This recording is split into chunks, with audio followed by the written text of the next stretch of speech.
ejemplo: casa, hogar, familia, matrimonio.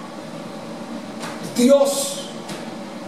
Alguien que renuncie y dice: no quiero saber más de Dios, se acabó.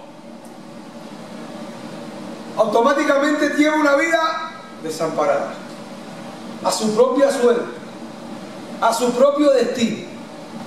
En otras palabras, se transforma en el responsable de lo que le pasa. Y son los primeros que levantan la cabeza y miran al cielo y dicen: ¿por qué, Dios mío? Pero yo creo que mi pastor tenía razón, porque comparaba a las personas que no quieren a Dios en su vida como los cerdos. ¿Alguno de ustedes ha criado cerdos en el campo?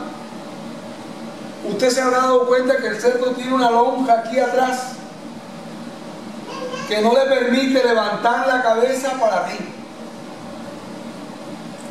Usted nunca va a ver un cerdo mirando el sol. Primero, porque no puede. Usted va a notar la lonja que tiene aquí, y él camina, se mueve para acá, mueve para allá y mueve para acá, pero no puede mirar. Entonces, cuando la Biblia dice: erguid vuestra cabeza, porque vuestra redención se acerca. La persona que oye esa palabra tiene que tener la capacidad de poder levantar la cabeza al cielo para poder mirar. ¡Wow! Me hace recordar el testimonio de un hermano que contaba en Chicago que era un profesional, yo no sé qué profesión tenía, pero empezó fumando, bebiendo, el alcoholismo. ¿Y cuál fue su final? Perdió la casa, perdió el matrimonio, perdió los hijos y terminó durmiendo en el banco de la plaza. Ese es el hotel de todos los desamparados que no quieren aceptar que necesitan de los demás. Yo una vez tuve una conversación con alguien en Nueva York muy rico y le dije: tú eres desamparado, le dije. ¡Ah! Tú estás loco, yo tengo 4 casas. Le dije: sí, pero ¿quién se va a quedar con tus casas? ¿Quién es el responsable de ti? ¿Quién está cuidando tu hogar, tu familia, tus hijos, tu propiedad? ¿Quién? Bueno, yo pagué un seguro. No estoy hablando de seguro, porque un incendio no lo para un seguro. No sé en los países de ustedes, pero en el mío la gente pone vidrio roto en las paredes. En el país de ustedes no ponen alambrados para que los ladrones no se metan. ¿Y usted se cree que Satanás no puede brincar un vidrio? Los peores ladrones no entran por las paredes. Los peores ladrones están en el corazón de la gente, que le roban la paz, le roban la felicidad, le roban la salud. Y Juan capítulo 10, versículo 10 dice: el ladrón no viene sino a robar, a matar y a destruir. A eso vino Satanás, a quitarte lo que tienes y lo que no tienes. Pero si yo dejaría ese versículo ahí, los ahogo a todos. Pero el versículo sigue diciendo, Jesús hablando: pero yo he venido para que tengan vida y vida en abundancia. Ay, le voy a dar un aplauso. Pero yo he venido para que tengan vida y vida en abundancia. Existen diferentes episodios, pero casi la Biblia no apoya el desamparo. Yo estuve observando, mirando. Dios siempre se ha preocupado por el hombre. No he visto justo desamparado, ni su simiente que mendigue pan. Como el cielo brama por la corriente de las aguas, así clama por ti, oh Dios, el alma mía, Jehová. Porque los que esperan en Jehová serán como el monte de Sión, que permanecen para siempre. Salmo 121. El Salmo 91, ¿cómo que dice? El que habita el abrigo del Altísimo morará bajo la sombra del Omnipotente. Diré yo, castillo mío, refugio mío, ¿en quién confiaré? Sé que esa palabra desamparado como que no cuadra en medio de nosotros. Sin embargo, vemos a un Israel sufriendo, a un Israel divagando en un desierto por 40 años, indeterminado. Yo no entiendo por qué. Yo fui de José hasta Jerusalén, que fue más o menos el camino que hizo el pueblo de Israel en 40 años. ¿Sabe cuánto me demoró, hermano Daniel? 7 horas en una van con aire acondicionado. 7 horas lo que Israel caminó en 40 años. Le pregunté al chofer de la guagua cuánto tiempo le lleva a un ser humano caminar de aquí hasta donde vamos a llegar, y me dijo, bueno, un ser humano normal en una buena mula o un camello, 1 semana, más tardar 2 semanas. O sea que Israel podía haber llegado en 2 semanas en ese camino. ¿Por qué se le hicieron 40 años? Está terrible eso, ¿eh? ¿Por qué sabe usted por qué?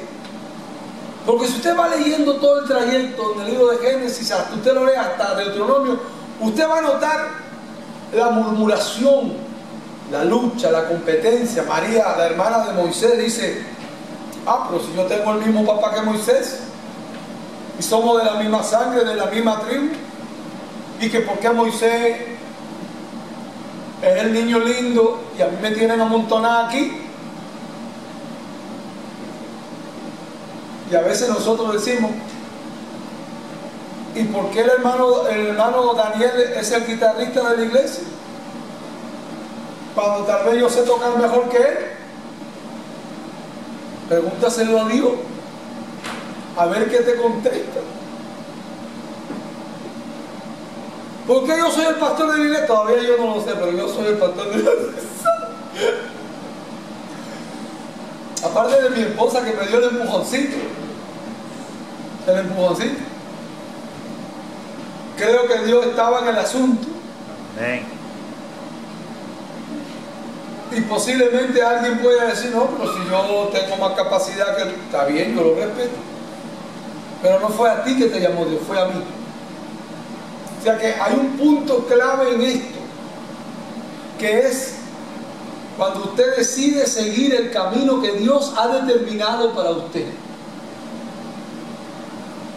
Un camino tal vez impenetrable, un camino incomprensible, un camino que no tiene lógica, un camino criticado, burlado, pero ese es el camino que Dios te escogió. Y es así como Dios se manifiesta en la vida de un ser humano, haciendo cosas que nadie puede hacer, de ver cosas que nadie puede ver. Y a veces el pueblo de Israel malinterpretaba los momentos difíciles. Alguien puede pensar que porque usted pasó un momento crítico, dice, no, Dios lo abandonó, está en pecado, Dios no está contigo. Eso es muy fácil, criticar a los demás, o que nos critiquen. Tú no estás en la voluntad de Dios. Yo creo que es un peligro decirle a la gente lo que está pasando en la vida de otros. Yo todavía hay muchas cosas que no entiendo. ¿Por qué Dios las permitió? ¿Por qué pasó? ¿Y cómo tú puedes saber lo que pasó? Cuando yo, que fui el afectado, no lo sé. O tú tienes un don de revelación terrible, o tú eres un profeta, o eres un bochinchero. Los argentinos le llaman mequetrefe. Estás hablando de más.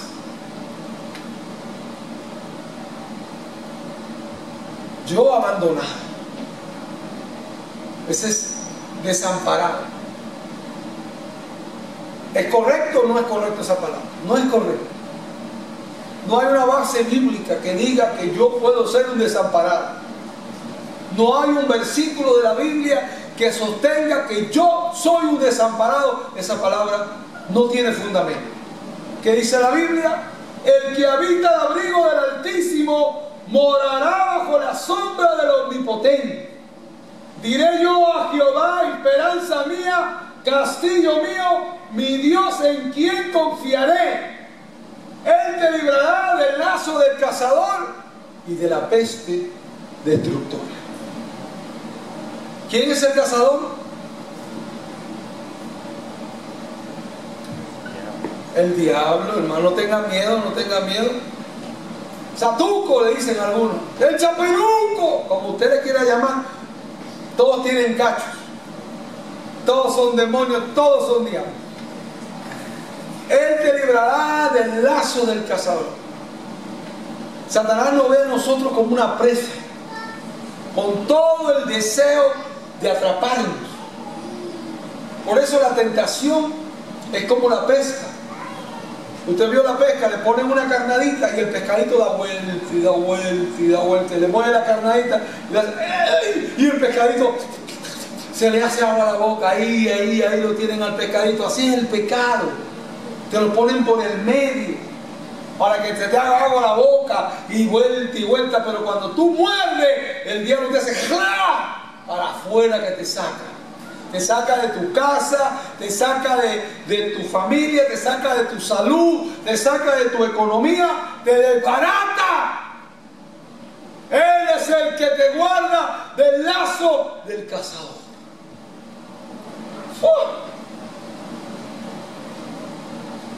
¿Algunos de ustedes tienen debilidades?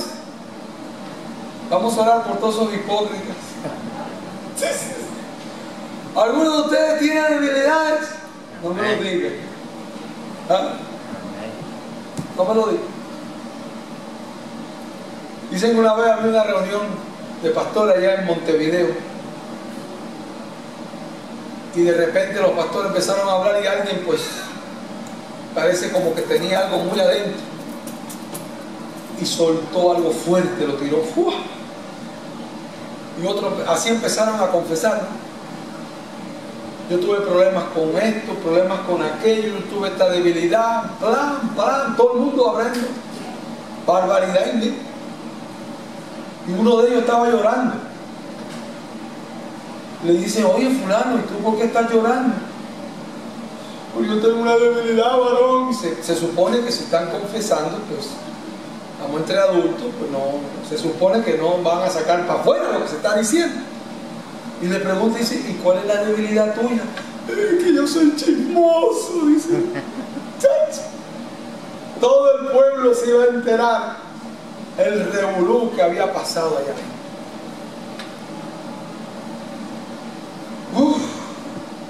Hay que tener mucho cuidado.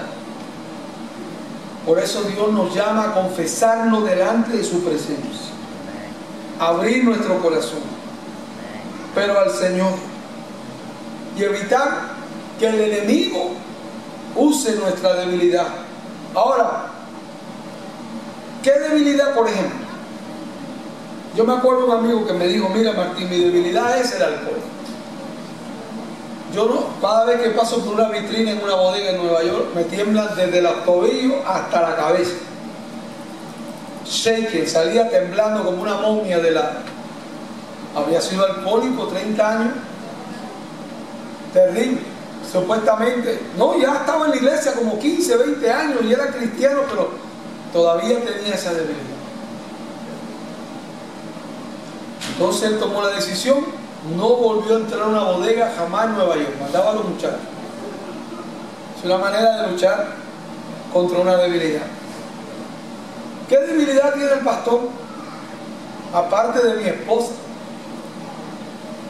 es la debilidad más grande que yo tengo, por no decir más. Ahí lo dejo. Me encanta la televisión, por eso no la veo. Pastor, ¿usted no ve televisión? Trato de no ver. Trato de controlar, buscando historia de la vida real, la historia de lo que pasó, documentar. Porque yo una vez me di cuenta, pasé 20 horas pero en un televisor prendido. Me encanta leer. Una vez pasé 3 días sin dormir leyendo una enciclopedia y blan, es terrible, ¿no? Eso es una debilidad. Cuando la pastora y yo nos conocimos, al lado de mi cama habían 20 libros.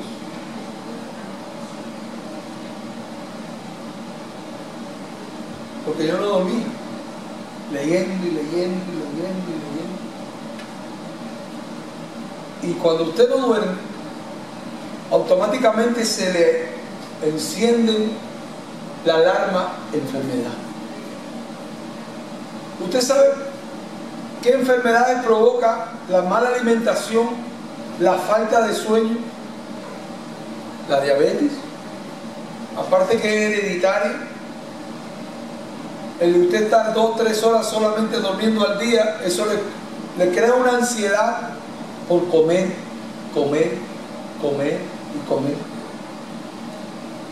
Le va rompiendo todo lo que es el páncreas, el hígado. No quiero entrar en eso porque yo estudié mucho para entender y poder contrarrestar todos los ataques del enemigo, porque el enemigo no solo hay que atacarlo con reprendiendo la sangre de Jesús, sino es apartándose de las cosas que te hacen daño. Usted tiene una visita que le llega todos los días a la hora del culto. Es una señal que lo que usted tiene que hacer es traérsela para la iglesia. Es una revelación que me acaba de dar Dios. Cuando toque la puerta a las 7 de los martes, usted dice, mire, esta es la voluntad de Dios, que si nos vayamos para la iglesia. Eso no aparece más por ahí el día del...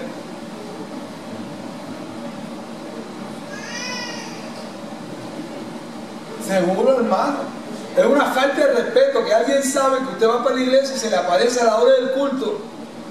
Pues tráigalo. Es una falta de respeto.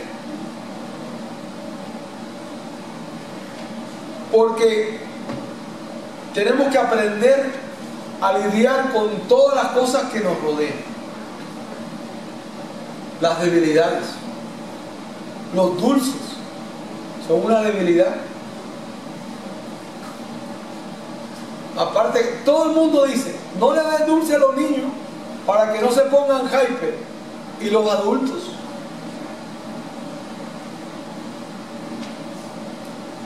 ¿Y los adultos no se ponen hyper? Y hay hoy adultos que le encanta el Red Bull.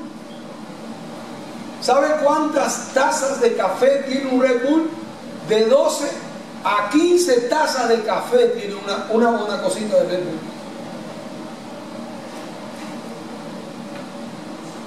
Por eso la gente cuando se toma el Red Bull se siente como el increíble Hulk.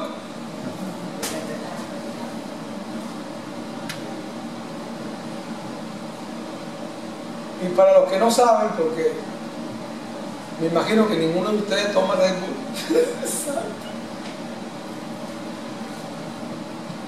Tenemos que tener cuidado con los estimulantes. Yo veo las propagandas, 5 horas de energía. Pero usted averigüe cuánta cafeína tiene eso, del daño que le hace a su cuerpo. Entonces, tenemos que luchar una batalla, que no solamente es una batalla contra el mundo espiritual, sino contra el mundo que nos rodea completamente. Que nos libra del lazo del cazador, de la peste destructora. ¿Cuáles son las pestes destructoras? Las enfermedades. Gracias.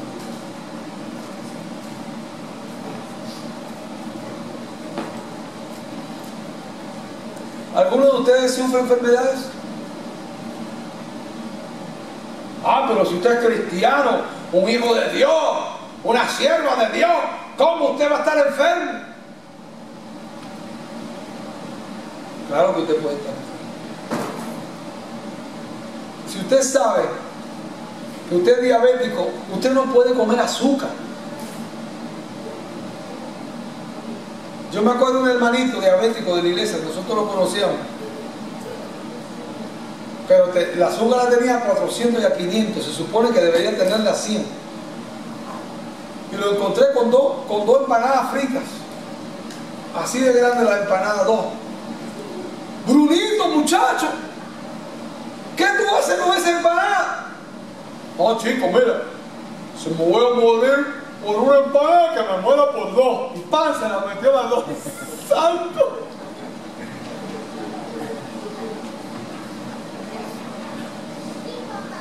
Qué inteligente, un raciocinio muy del campo. Porque así pensaba mi abuelo también. Si me van a matar, que me maten comiendo. Se murió comiendo. Como dicen en mi país, se murió en su ley. Cuando la Biblia dice que Jehová te liberará de la peste destructora, de la enfermedad, con sus plumas te cubrirá, debajo de sus alas estarás seguro.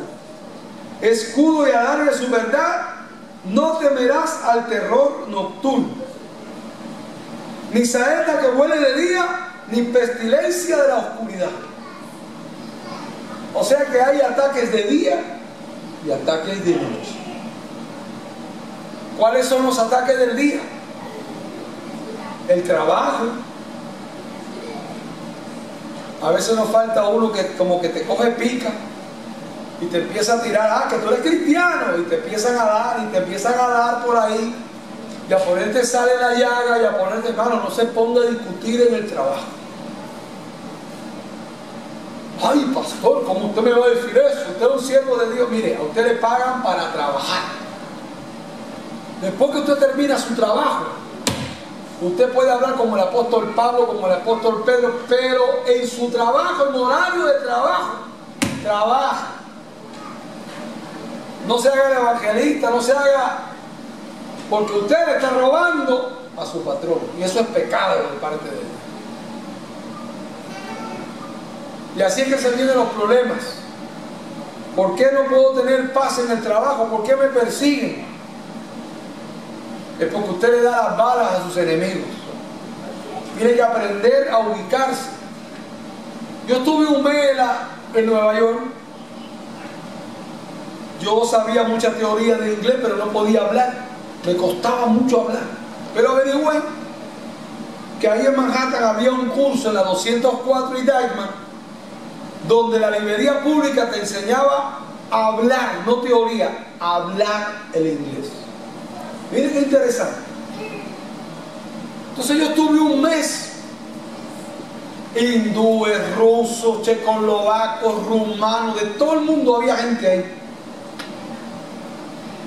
Y un día yo sentía en mi corazón que yo debía testificarle, hablarle de Cristo, y no lo hacía. Primero porque no podía hablar y se me complicaba. Y yo oraba y decía, Señor, dame la oportunidad. Cuando tú me la des, yo me desboco. Cuando tú me des la oportunidad, yo me tiro de cara. Pasó un mes, pasó 2 meses, pasó 3 meses, nada, hermano, hasta que acabó el curso. Y el maestro avisó como 3 meses antes, dijo, bueno, la graduación de cada uno de ustedes es que va a tener una clase de 1 hora contando su vida, lo que usted vivió, de dónde viene, quién es, qué es lo que ha hecho y qué es lo que hace. Me dieron 1 hora para que yo predicara, testificara, diera mi testimonio. Yo creo que Dios honró mi fe que yo esperé. Y después que terminé de hablar, ahí salió un grupo tremendo, hermano. Fue lindo porque se convirtieron, mucha gente fue. Y ahí yo entendí que dije, wow, el Señor honra la fe de sus hijos. Tenga paciencia, no se desespere, no se ponga loco. Espere el momento de Dios. No empuje. Como había un corito, mi amor, ¿te recuerdas que decía? Sin empujar a nadie, y yo voy para adelante. Sin empujar a nadie. Había un corito terrible ahí. Y ese corito decía que no hay que empujar, hay que esperar el momento que Dios tiene para que se haga la voluntad de Dios. El terror nocturno, de la peste destructora, de la oscuridad, ni mortandad en medio del día te destruirá. Dios nos va a proteger, Dios nos va a guardar. Versículo 7: caerán a tu lado 1000, 10.000 a tu diestra, mas a ti no llegará. No sé cómo lo va a tomar usted esto, pero quiero que piense bien lo que voy a decir. Usted se preguntará y dice, ¿y por qué me pasa esto a mí? Cuando oigo que otras personas dan testimonio de sanidades, de cosas terribles, pero ¿por qué eso no me sucede a mí? Yo no tengo la explicación. Yo le voy a aconsejar que tenga paciencia, que espere el momento de Dios, que Él no te va a dejar vestido y alborotado. Pero yo leí una ocasión, un famoso predicador norteamericano estaba ministrando en África y llegó a la iglesia. Él tenía como 300 miembros y de repente llegó a la iglesia y habían como 40, 50. Le preguntan a los diáconos y dice, ¿dónde están los hermanos? La peste los agarró. ¿Cómo? Se murieron de la peste. Y entonces el hermano dijo, el pastor dijo, wow. Empezó a leer la Biblia porque él no era pentecostal. Y dijo, ¿qué dice la Biblia de las enfermedades? Y dice, porque yo soy Jehová tu sanador.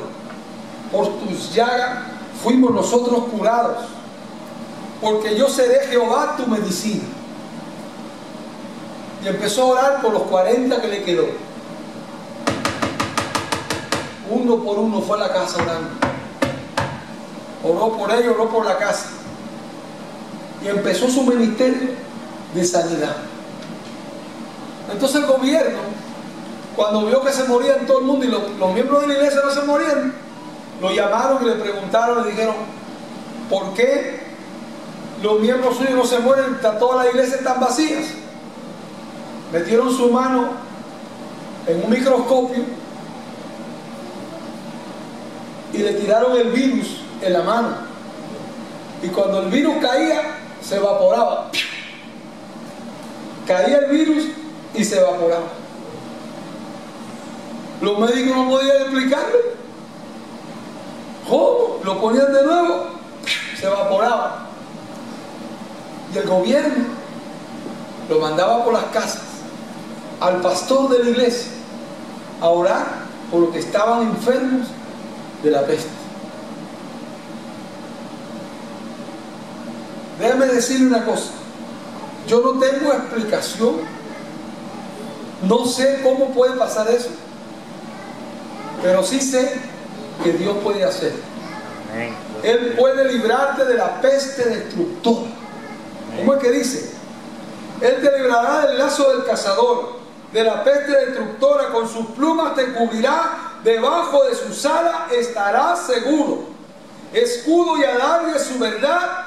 No temerás el terror nocturno, ni saeta que vuela de día, ni pestilencia que ande en la oscuridad, ni mortandad en medio del día destruirá. Caerán a tu lado 10.000 y 10.000 a tu diestra, mas a ti no llegará. Termina con esto. Ciertamente con tus ojos mirarás y verás la recompensa de los impíos, porque has puesto a Jehová, que es mi esperanza, al Altísimo, y por habitación, y no sobrevendrá